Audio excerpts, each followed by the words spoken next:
Good morning friends and welcome to the pre-market view. US markets were soft yesterday as we had some disappointment coming in from the ISM manufacturing data that came in at about 51.2 versus about 54.5.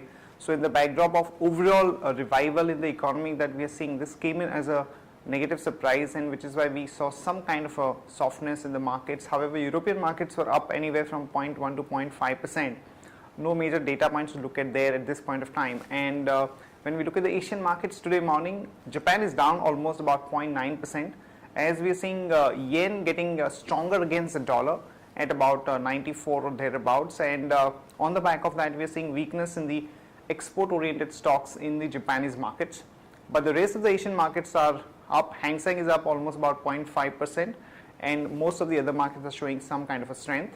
Talking about the flows, FIs were net biased to the tune of about 313 crore in the cash market. The domestic institutions were sellers to the tune of about 268 odd crore, and in the index futures, FIs were net biased to the tune of 159 crore. Back home, friends, we saw some pullback in our markets, essentially led by the mid-cap sector, where we saw uptick of anywhere from about 5 to 8% of the beaten down names in the infrastructure names and a few other sectors. But overall, there is not much of a strength which is visible in the market, and the data points which are coming out in terms of the auto sales numbers and even this current account deficit numbers were not too great. Today we are looking at IIP data which is going to come out at about maybe 1.5 or 2%, but no major surprises to look at. In that backdrop, let me invite Sadhana to take us through important F&O cues, data and strategies that we can have in the F&O markets. Good morning friends, let's have a view on derivatives. Yesterday we have seen weak PMI data which is released by HSBC and weak auto sales data. This might be one of the reasons due to which markets were stuck in a range of around 40 to 50 points all through the day. And talk about Nifty futures premium also decreased from 32 points to 22 points odd levels, and around 11 lakh shares were added in open interest, indicating short positions were built up in yesterday's trade.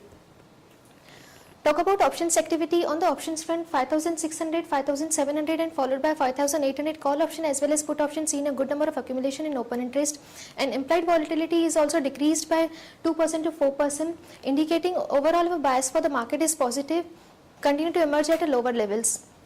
From intraday perspective, one can go long on Reliance Infra with a stop loss of 335.55 and Tata Steel with a stop loss of 311.55, and one can go short on Sun Pharmaceuticals with a stop loss of 831.30.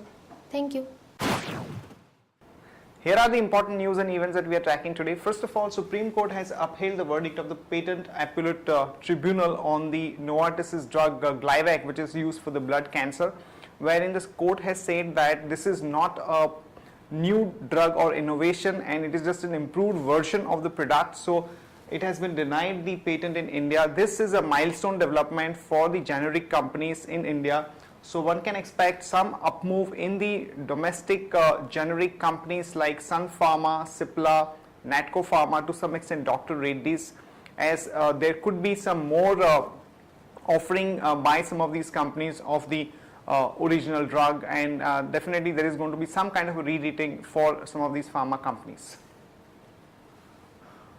The auto numbers which have been out so far have not been that great. Tata Motors reported almost about 27.5% fall in their domestic vehicle sales, and M&M numbers were also not too great. Their automotive division has shown a growth of 11%, whereas the tractor sales has reported a decline of about 2% at about 1,779 odd units.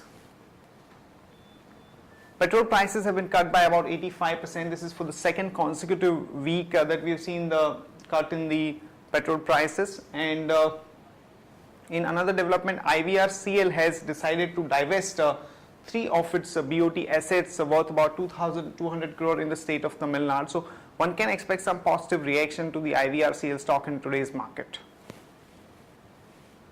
L&T, which has always enjoyed much better pricing because of its position, has decided to cut the prices of some of its equipment and engineering businesses, which is a bit of a negative for L&T, because there is some amount of slowdown which is visible in that segment, and lowering the price would actually hit the margins for L&T. So bit of a negative for L&T. The cabinet is likely to discuss today a proposal to fix the subsidy on the non-urea phosphatic and potassic fertilizer for 2013-14, and they are expected to reduce the subsidy on DAP by rupees 2,000 per ton and on MOP by rupees 2,700 per ton. This could be negative for the complex fertilizers like Coromandel fertilizers and Zuari industries. And also there is a move by the government to provide some kind of a relief to the DISCOM companies, and the package is likely to be announced over the next 2 or 3 days. So this could be a bit of a positive for some of the companies like REC and PFC, which have been beaten down badly because of the absence of any kind of a tariff revision and some kind of a package for them. Coming to the company specific news, GAIL, some positive news as it has entered into a 20-year deal with the US company for LNG capacity. So one can go long on LNG on GAIL with a stop loss of 315 and a target of about 331 to about 337. Oil marketing companies have cut the prices of jet fuel by about 5.5%. So one can go long on SpiceJet with a stop loss of 27 and a target of about 29.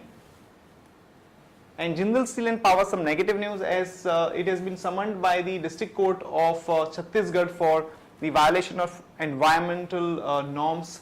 So one can short Jindal Steel and Power with a stop loss of 350 and a target of about 332 to about 325. That's it from us, friends. Have a nice trading session. See you tomorrow at the same time.